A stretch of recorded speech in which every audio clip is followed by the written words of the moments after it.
Ndagenda gusuhuje ko ndakudukurikira gatanu ko kandi uri n'agaciro cyane, udahari twavuga, udahari twakora, udahari nta na kimwe njye nageraho. Niyo mpamvu njye nkubwira ko uri umuntu w'agaciro cyane, kubera ko kuri iyi si nta muntu n'umwe wigira, buri muntu wese afashwa na mugenzi we cyangwa se aganiriza mugenzi we kugira ngo ubuzima bukomeze bwisunike muri rusange. Muri aka kanya rero wakwibaza ngo ngiye kugereza cyangwa se ngiye kugezaho iki, nk'uko nsanzwe mbigenza gatanu ko kandi ibyo ngiye kubwira ntabwo ari ibintu bisanzwe, ni ibintu bibabaje kandi ni ibintu buri munyarwanda wese byamukoze ku mutima ndetse byamubabaje mu by'ukuri, bitewe n'uko iyi nkuru imeze. Yvan Buravan muramuzi mwese, ni umuhanzi nyarwanda umaze kugira abakunzi batangaje cyane ndetse abakunzi beza cyane bamukundaga bihambaye, bitewe n'umwihariko w'umuziki we yakoraga injyana ya gakondo cyangwa se agakora injyana isanzwe, mu njyana z'urukundo, injyana zo kugira abantu inama zitandukanye, aho byagaragaraga ko yakundwaga ndetse n'abana bakiri bato. Biba bigoye cyane kugira ngo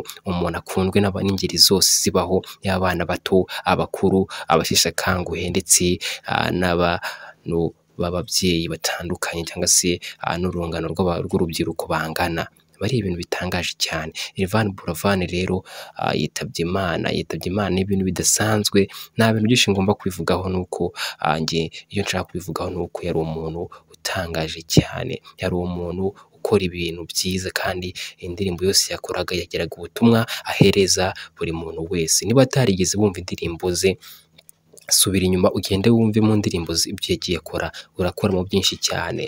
Mu by'ukuri abantu benshi bakunda bavuga ngo Yvan Buravan ko yitabye Imana mukamutangiye gukora inkuru, ariko ntabwo ari byiza kuba umuntu yakwitaba Imana ntiwifatanye n'umuryango we cyangwa se uhoze umuryango we. Aba ari ikintu cy'agaciro kwifatanya n'umuryango we, kandi no kugira ngo ubereke ko umuntu mwamukundaga kandi barenge bahoza amarira kugira ngo bakomeze nabo ubuzima bwisunike. Mu by'ukuri ntabwo ari byiza gucecekana ibintu wabonye, uba ugomba kubivuga, nubwo wenda mbere bitavugwaga nk'uko ubu ngubu biri kuvugwa, ariko mu by'ukuri ni ikintu cyabayeho, umuntu atapfa guceceka ndetse atapfa gutererana umuryango we. Yvan Buravan rero ni umugabo, nako yari umusore, yari umwana ukiri muto cyane, yari umusore mu by'ukuri wakundwaga n'umuntu ari we wese, aho byagiye bigaragazwa ko ari umwe mu basore banatekereza ko ikiremwa muntu agomba kubana nacyo neza mu buryo bwo kugishimisha, ndetse atari ubwo kugira ngo ni umusitari gusa, ahubwo no kugira ngo abane n'abantu bose neza. Aho ku itariki y'amavuko yafashe umwanya aravuga ngo ngiye kwifatanya n'abanyarwanda ndetse n'abakunzi banjye, ajya ku bitaro bitandukanye, ajya ku bitaro byo kwa Nyirinkwaya, ibyo bitaro yabanjirijeho, aho yagiye ahemba ababyeyi batandukanye kuba ari bibarutse abana kuri itariki y'amavuko ye yavutseho.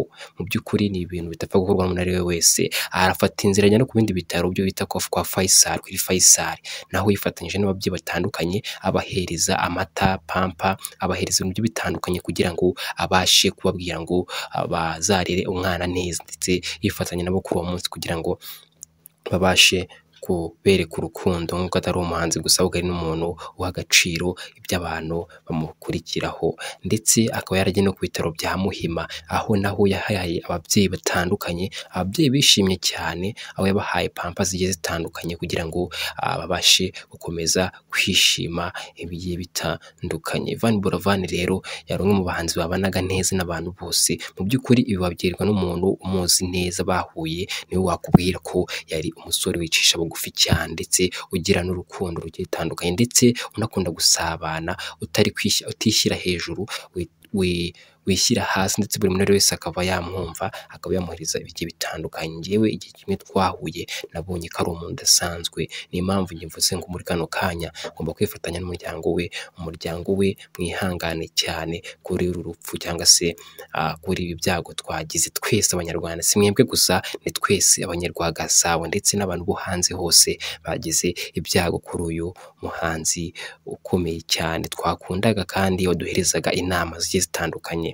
Rero icyo nasoza nkubwira, ihangane ugende ufate indirimbo ze wumve, wenda wumve ubutumwa yaherezaga abantu. Mu by'ukuri ubwo butumwa kandi ugiye kubwumva gusa kuba wumva ko Yvan Buravan yapfuye ahubwo cyangwa se yitabye Imana, ahubwo we bwumve ubigire ibintu bigusigira.